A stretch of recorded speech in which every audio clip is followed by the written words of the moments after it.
llamas y yo abro y tú entras y renuevas mis fuerzas y yo no soy igual. Eres tú quien conoce mis intenciones y escudriñas el corazón. Tú transformas mis pensamientos y me guías a tu verdad. Delante de ti yo quiero estar, caminar siempre en tu voluntad. Hoy puedo decir que tu hijo soy, heredero de tu bendición.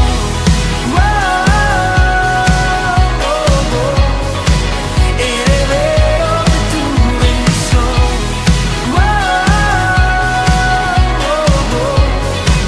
Heredero de tu bendición.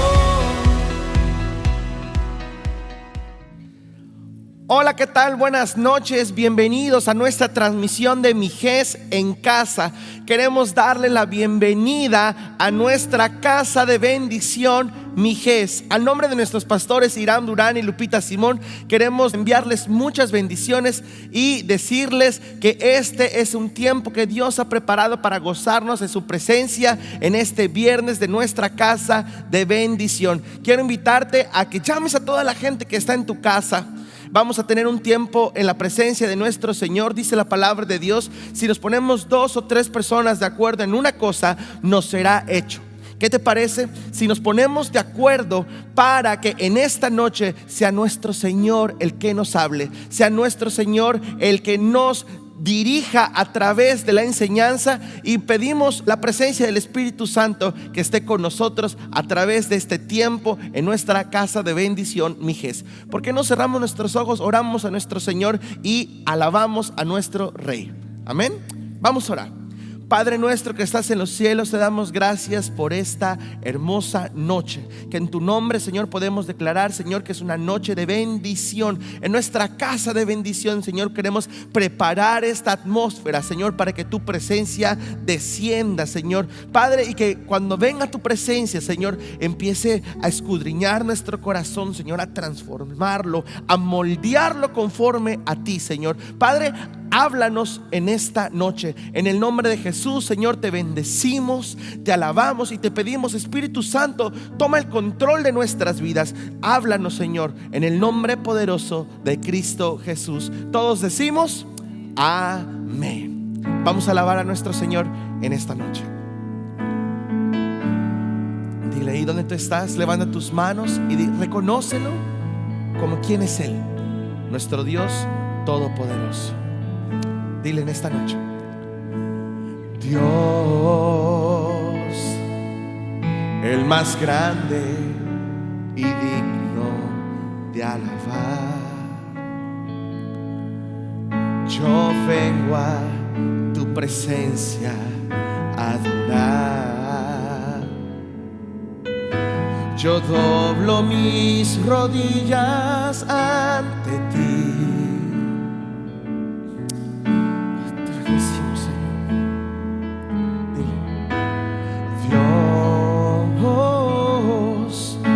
Más grande y digno de alabar.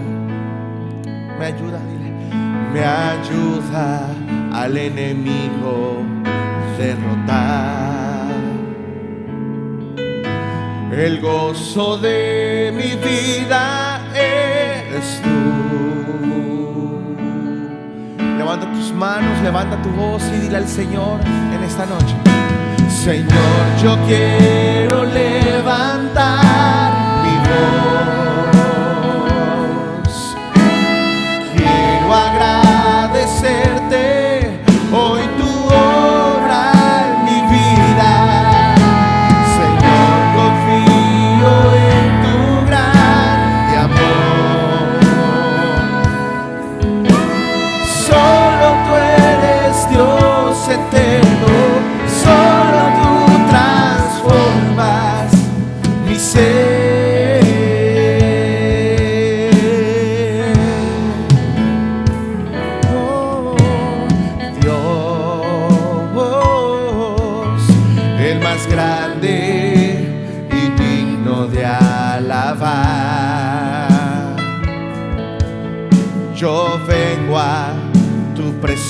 puse a adorar.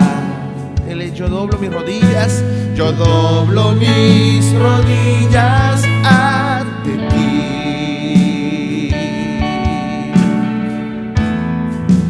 Oh, Dios, el más grande y digno de alabar, me ayuda al enemigo derrotar. El gozo de mi vida eres tú, Señor Jesús. Señor, yo quiero levantar mi voz, quiero agradecerte hoy tu obra en mi vida. Señor, confío en tu grande amor. Solo tú eres Dios eterno, solo tú transformas mi ser.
Solo tú transformas mi ser.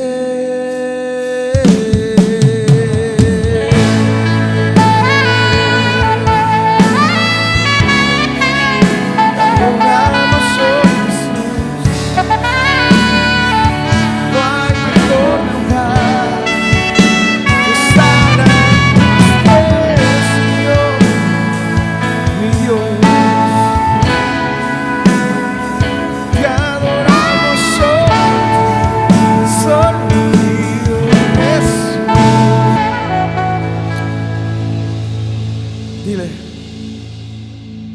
No hay lugar más alto, más grande que estar a tus pies, que estar a tus pies. No hay lugar más alto, más grande que estar a tus pies, que estar a tus pies, a tus pies arde mi corazón,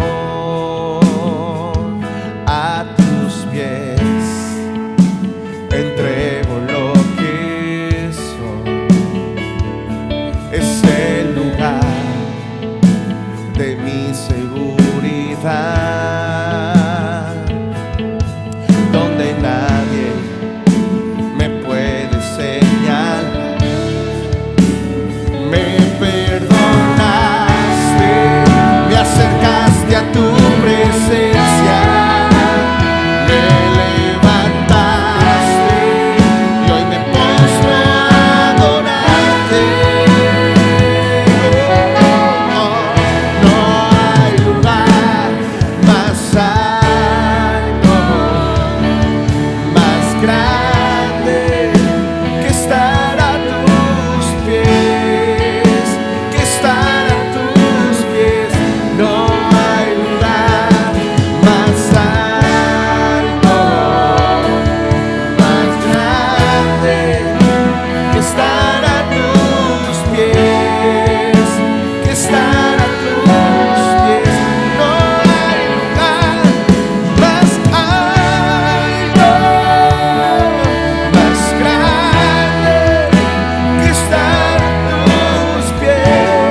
estar a tus pies. Ahí en tu casa, dice, no hay lugar más alto. Dile, Señor, yo y mi casa serviremos a Jehová. Yo y mi casa te serviremos a ti.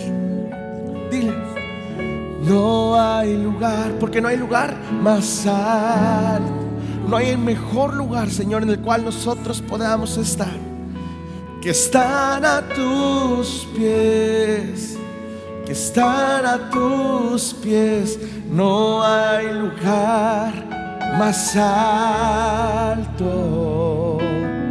más grande que estar a tus pies, que estar a tus pies.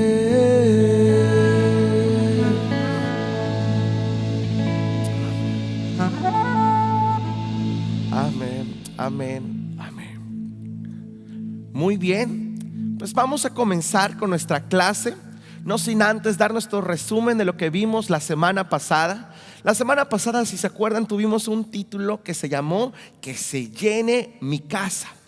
Veíamos un pasaje de la escritura que se encuentra en 2 de Crónicas capítulo 5, el relato cuando se termina la construcción del templo de Salomón y cuando los sacerdotes procuraron santificarse, y dice la palabra de Dios que no estaban guardando sus turnos y alababan a Dios en un mismo espíritu, con unanimidad. Y dice la palabra de Dios que cuando ellos alababan decían, porque bueno es Dios y para siempre es su misericordia. Dice la palabra de Dios que la casa de Jehová se llenó de su gloria, se llenó de la gloria del Señor su casa.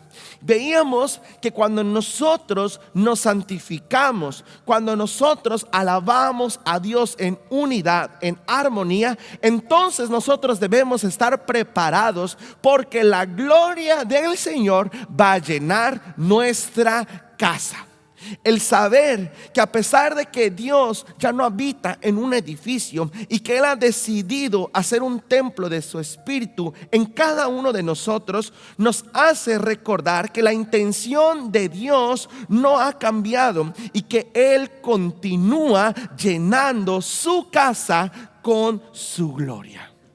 Pues muy bien, vamos a comenzar con la clase que nos toca en esta semana, y el título de esta lección se titula ¿Qué haría Jesús en mi lugar? ¿Qué haría Jesús en mi lugar? Solamente con el título de este tema ya nos pone a pensar un poquito, ¿verdad? ¿Qué haría Jesús en mi lugar? A principios del siglo XIX surgió una novela cristiana precisamente con este título. En sus pasos dice, ¿qué haría Jesús en mi lugar? En los años 90, inspirada también en esa novela, salió una campaña publicitaria cristiana con unas pulseras que decían, con unas iniciales en inglés, WWJD, que significa What would Jesus do? ¿Qué haría Jesús? No sé si alguno de ustedes ha visto ese tipo de pulseritas. Y podrán ser principios del siglo XIX o los 90 o el año 2020 o cualquier otra fecha. Creo que todo cristiano debe estar expuesto a este mismo cuestionamiento. Creo que nosotros como cristianos estamos expuestos a formularnos en cada generación, en cada circunstancia, en todo tiempo, esta misma pregunta: ¿qué haría Jesús en nuestro lugar? ¿Qué haría Jesús en mi lugar? Fíjate, decía hace un momento, todo cristiano debe estar expuesto a formularse este cuestionamiento. Fíjate que la palabra cristiano viene del griego Christos, que significa pequeño Cristos o Cristitos. Este término era utilizado por los enemigos de la fe de Jesús y lo usaban como un insulto, como de hablarlos de una manera despectiva, diciendo: mira, ahí vienen los pequeños Cristos. Aquello que comenzó siendo una burla se convirtió más adelante en el término que desde entonces se ha adaptado a las miles de millones de personas que han recibido a Jesús en su vida y que han dado el paso de convertirse en sus seguidores. Qué ironía, ¿no? Que ahora la palabra cristianos nos define como aquellos seguidores de Jesús y nos identifica como aquellos seguidores de Jesús. La palabra de Dios nos muestra en Hechos capítulo 11 versículo 26. Dice así: y se congregaron allí un año con la iglesia y enseñaron a mucha gente, y a los discípulos se les llamó cristianos por primera vez en Antioquía. Esta vez fue la primera vez que se les llamó cristianos. Pero ¿por qué los oponentes de los discípulos los empezaron a llamar cristianos, pequeños cristos? La razón es que la actitud de los primeros creyentes reflejaba tanto la actitud de Jesús al poner en práctica todo lo que aprendieron de Él, que alcanzaron su objetivo. ¿Cuál era su objetivo? Representar a Cristo y hacerle conocer al mundo quién era Jesús, al punto de que aún sus enemigos les llamaban pequeños cristos. Creo que la razón por la cual esos discípulos, esos cristianos, pudieron ser reconocidos como dignos representantes de Jesús era porque ellos tenían presente: si Jesús estuviera en esta circunstancia, ¿qué haría en mi lugar? El mundo está lleno de sabiondos que se la saben de todas, que no necesitan que les digan qué es lo que tienen que hacer. Ellos ya saben qué es lo que tienen que hacer, que no necesitan preguntar qué es lo que haría otra persona. Sin embargo, la verdadera sabiduría proviene del temor a Dios. Y Dios dice así a través de su palabra en Proverbios capítulo 3 versículo 7: no seas sabio en tu propia, ¿qué dice? Opinión. No seas sabio en tu propia opinión. Teme a Jehová y apártate del mal. También la palabra de Dios dice en 2 de Corintios capítulo 5 verso 20. Dice así: así que somos, ¿qué somos? Embajadores en el nombre de Cristo, como si Dios rogase por medio de nosotros. Os rogamos en nombre de Cristo, reconciliaos con Dios. Dice, así que somos embajadores en nombre de Cristo. Dice la Escritura, somos embajadores en nombre de Cristo. Creo que si nosotros no comenzamos a ser conscientes de que si estamos aquí es porque estamos representando a Jesús. Entonces, si no estamos cumpliendo nuestra función de embajadores del nombre de Cristo, entonces, ¿cuál es la razón por la cual nosotros nos estamos llamando cristianos? Hay una razón de ser, que somos representantes de Jesús. En pocas palabras, estamos diciendo con el sobrenombre que llevamos sobre nuestra fe, el decir, soy representante de Jesús porque haría las mismas cosas que Jesús haría. Y si el temor de Dios no está en nosotros, entonces, mis queridos hermanos, no podremos apartarnos del mal. Dice la Escritura, no seas sabio en tu propia opinión. Desgraciadamente nosotros pensamos que ya sabemos qué es lo que tenemos que hacer. ¿Por qué voy a ponerme a pensar qué es lo que haría Jesús en mi lugar si yo ya sé lo que tengo que hacer? Pero cuando entre nosotros el temor a Dios, entonces lo tenemos presente en nuestra vida. La palabra de Dios dice, reconócelo en todos tus caminos y Él enderezará tus veredas. ¿Qué haría Jesús en mi lugar?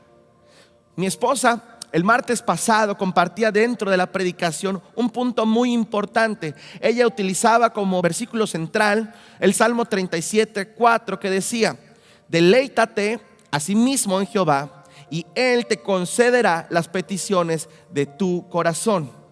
Ella decía, no podrás deleitarte en algo que no conoces. De la misma manera, no podrás saber qué haría Jesús si no conocemos a Jesús. Así como cualquier persona, si no estás dispuesto a pasar tiempo con Él, no podrás saber lo que haría Él.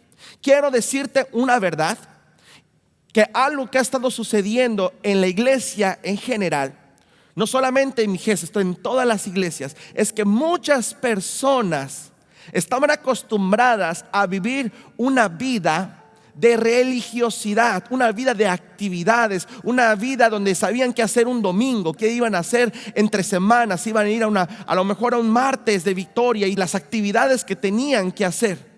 Sin embargo, mucha gente a lo mejor podía tener actividades, pero no estaba conociendo a Jesús a través de la palabra, no estaba conociendo a Jesús a través de la enseñanza, a través de la oración, buscando el rostro de Dios. Y nosotros no vamos a poder saber qué es lo que haría Jesús en nuestro lugar si nosotros no aprendemos a conocer a nuestro Maestro, a conocer a nuestro Jesús. No podemos tampoco representar a nadie que no conocemos. No podemos ser embajadores a alguien que no conocemos. Ojo, y aquí a lo mejor te voy a romper la cabeza con este pensamiento. Y es que tenemos que entender que no es lo mismo conocer datos que conocer a la persona. Yo puedo saber en qué año nació cierta persona, dónde vivió, qué fue lo que hizo, con quién se casó, cuántos hijos tuvo, dónde murió. Pero eso no me hace conocer a la persona.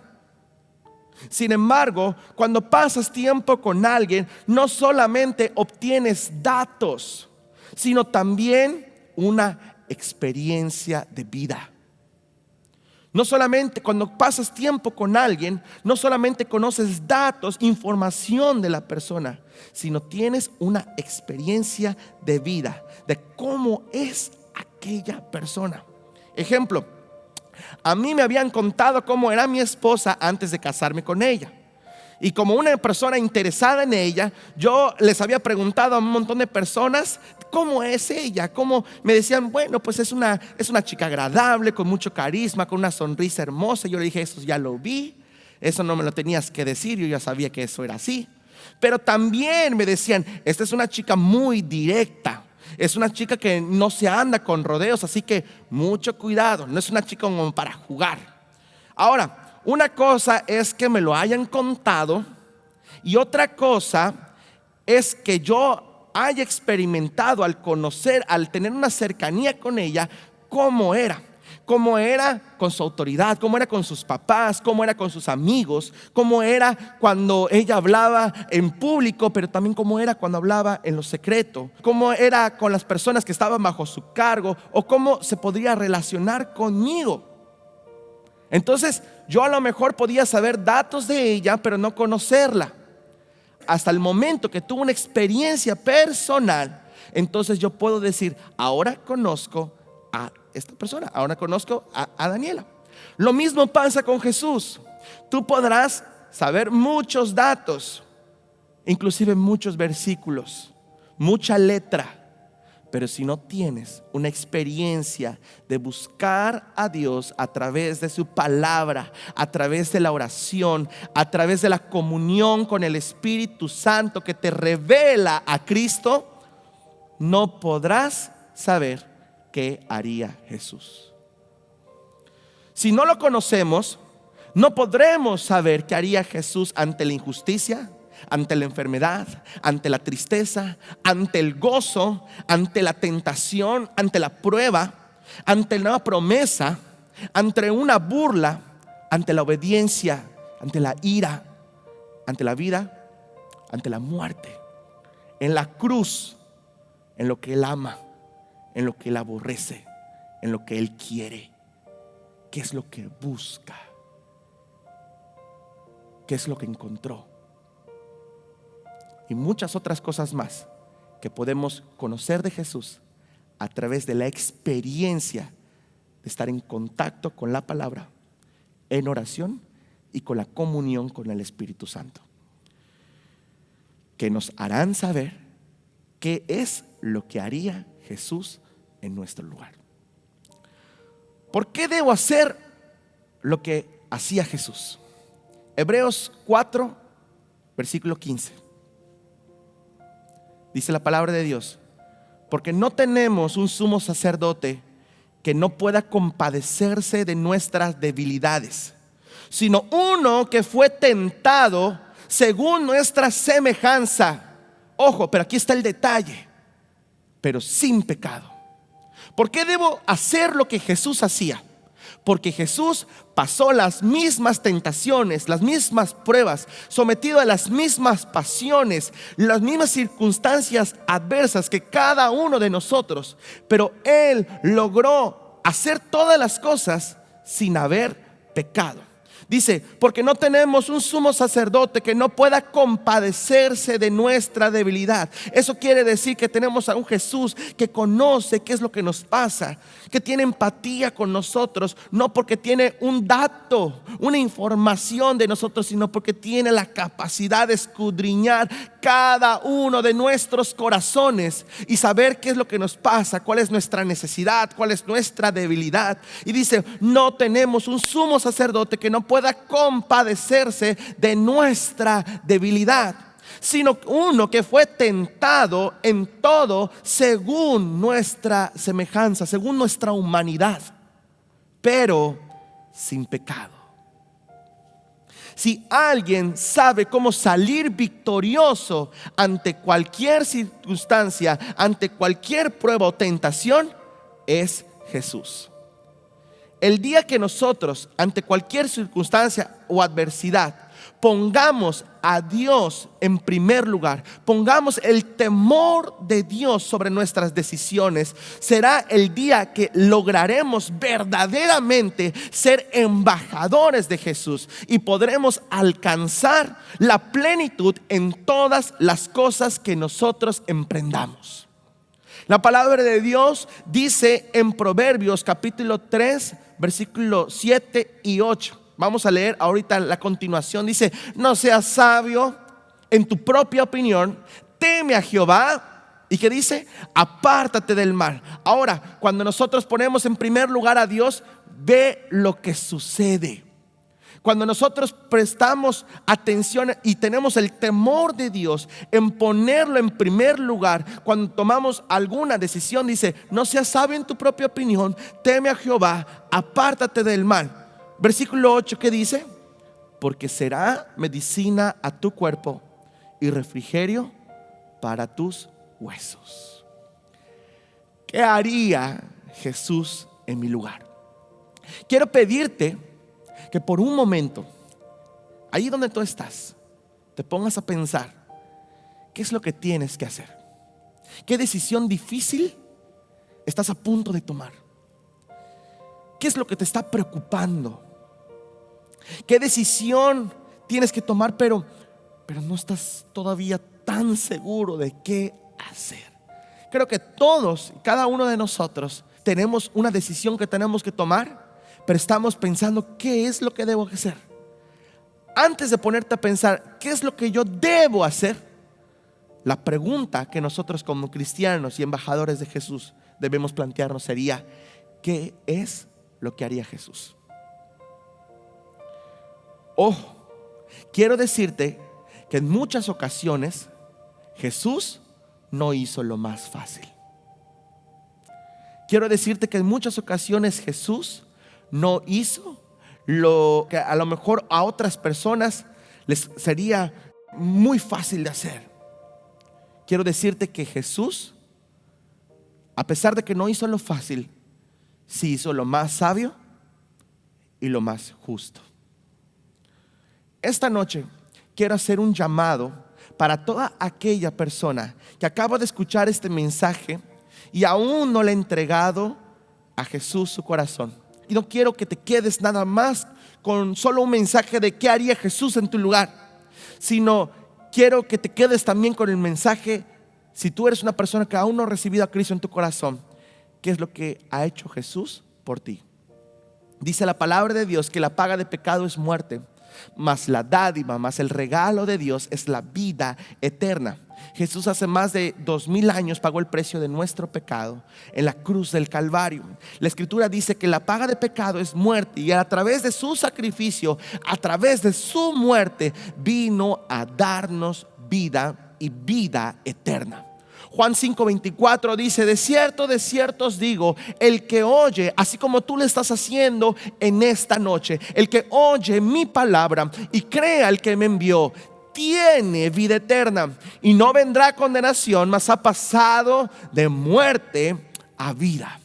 Si tú deseas recibir a Cristo en tu corazón, si tú deseas conocer a Jesús, quiero invitarte en esta noche que hagas conmigo una oración que tiene el poder no solamente para que conozcas a Jesús, sino para que tengas una experiencia personal a Jesús al permitirle entrar en tu corazón. ¿Quieres empezar a conocer a Jesús? Antes de que tú decidas que Él entre a tu corazón, Él, dice la palabra de Dios, ya está golpeando a la puerta de tu corazón. Apocalipsis 3:20 dice: he aquí, yo estoy a la puerta y llamo. Si alguno oye mi voz y abre la puerta, entraré a él, cenaré con él y él conmigo. Si tú deseas hacer la oración de aceptar a Cristo en tu corazón, a Jesús en tu corazón, quiero invitarte que en este momento cierres tus ojos y repitas después de mí esta oración que tiene el poder de cambiar tu vida y tu eternidad. Cierra tus ojos y vamos a orar. Padre nuestro que estás en los cielos, te doy gracias por esta oportunidad de poder escuchar tu palabra, de poder escuchar este mensaje de vida. Quiero pedirte que me perdones mis pecados, que me limpies de toda maldad. Santifícame a través de la sangre poderosa, Señor, de tu Hijo Jesucristo. Te pido perdón por mis pecados y te acepto como mi Señor, mi Dios y mi Salvador. Te abro las puertas de mi vida a la presencia de tu Espíritu Santo y te invito, Jesús, a que entres en mi corazón. En el nombre poderoso de Jesús te doy gracias, Señor. Amén. Si tú acabas de hacer esta oración, quiero decirte que en los comentarios en estos momentos está apareciendo un link donde tú encontrarás un formulario que, si tú deseas continuar con tu crecimiento en la vida cristiana, queremos pedirte algunos de tus datos, tu nombre, tu teléfono, para establecer un contacto para que próximamente nos comuniquemos contigo para darte un seguimiento en esta nueva vida cristiana y puedas seguir conociendo de Jesús. Y cuando te plantees de nuevo esta pregunta: ¿qué haría Jesús en mi lugar?, tú ya sepas qué hacer, por cuanto estás teniendo una experiencia de vida con el propio Jesús. Bueno, y pues para terminar, mis queridos hermanos de Mijes y amigos que nos ven en esta noche, la pregunta ya fue lanzada y lista para que la contestemos y la tomemos en cada decisión. Antes de adoptar cualquier decisión en nuestra vida, hazte esta pregunta: ¿qué haría Jesús en mi lugar? Seguramente, si lo hacemos, seremos testigos de un gran avivamiento que no solo vendrá a nuestras vidas, sino también a nuestras familias, a nuestra congregación, a nuestra ciudad y país. Porque cuando nosotros ponemos el temor de Dios antes de cualquier decisión, lo único que nos podemos esperar es que el reino de los cielos invada la tierra. Mis queridos hermanos, que Dios les bendiga. Les mandamos un fuerte abrazo. Nos vemos pronto.